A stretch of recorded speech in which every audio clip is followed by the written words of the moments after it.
Je vous présente le premier fichier audio de l'excellent livre Le service d'amour, qui a été écrit par une femme, une religieuse québécoise. Ça a été écrit au milieu de la Seconde Guerre mondiale. Qu'est-ce qu'on en dit? Dans les lettres d'appréciation, il y a Monseigneur La Jeunesse qui a écrit.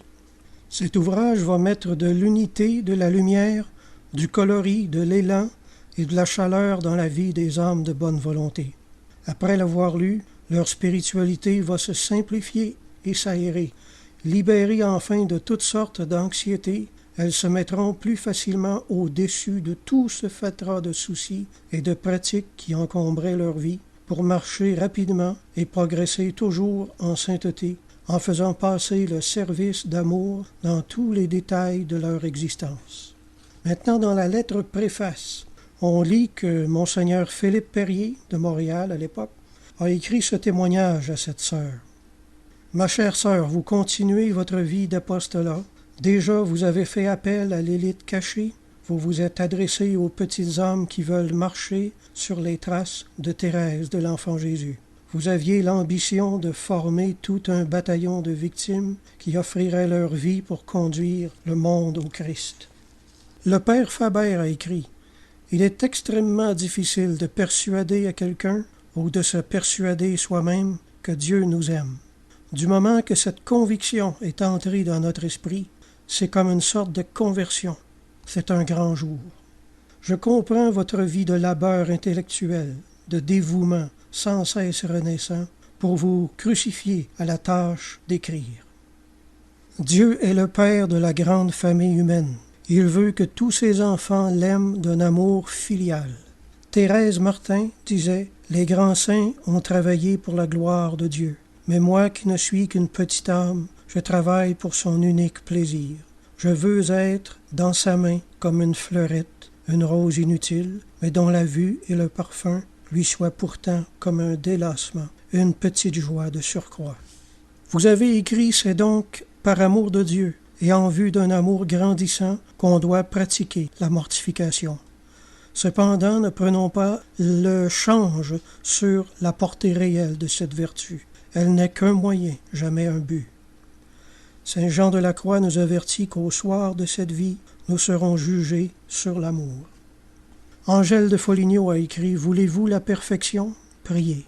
Voulez-vous la foi? Priez. La charité? Priez. L'amour de la pauvreté? Priez. L'obéissance? Priez. La chasteté? Priez. » Fin de la préface. Maintenant, on va commencer à lire des extraits du chapitre 1er qui s'intitule « Le commandement universel ». Pour être sauvé, il faut aimer Dieu, si faiblement que ce soit. Pas un élu n'entre au ciel sans y avoir payé son admission par l'amour de Dieu. Nulle autre monnaie n'accourt là-haut. Dieu veut être aimé de ses créatures. Tout homme qui vient en ce monde se trouve lié par la chaîne d'or de ce doux précepte. Le père Faber a écrit « Ainsi devons-nous faire devant le paganisme renaissant qui trouve appui auprès de la puissance séculière. Comment le combattre sinon en lui opposant la doctrine vécue d'un christianisme intégral, la doctrine de l'amour divin.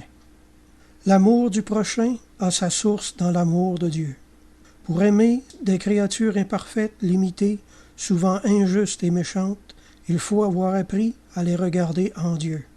En outre, l'exercice de la charité fraternelle comporte tant d'oubli de soi, de renoncement, d'indulgence, d'humilité, que seul l'amour de Dieu peut donner le courage de se plier à de telles exigences. Monseigneur Bougaud a écrit « Le cœur ne sera jamais chaud du côté de la terre s'il est froid du côté du ciel. » Il faut plus que jamais montrer aux fidèles le vrai christianisme, celui qui est basé sur l'amour de Dieu et du prochain. Il prend tout, il transforme tout, il ennoblit tout, transfigure les vies les plus humbles, les fait rayonnantes et conquérantes. Toute médiocrité est une laideur en matière de religion. On ne lit pas l'Évangile, ou bien on le lit superficiellement de crainte d'y trouver sa propre condamnation. L'abbé Chevrier a écrit « Qu'est-ce qui manque aujourd'hui, mes frères? Ce qui manque, c'est l'exemple des grandes vertus. Je me trompe, il y a de grandes vertus, il y a de grands sacrifices, il y a de grandes abnégations, mais ces grandes âmes vont se cacher dans les cloîtres, et leur exemple reste enfoui. C'est un trésor que personne ne sait apprécier ni ne veut imiter. Il faut que ces beaux exemples luisent dans le monde. Il faut des vertus extraordinaires pour le temps où nous vivons. Il faut des saints.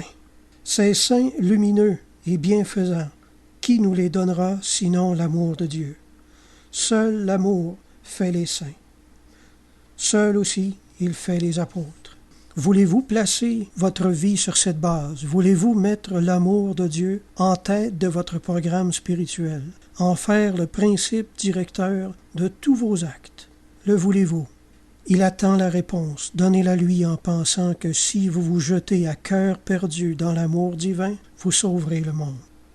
Thérèse Martin a écrit, comme de la part de Dieu, « Si quelqu'un est tout petit, qu'il vienne à moi. »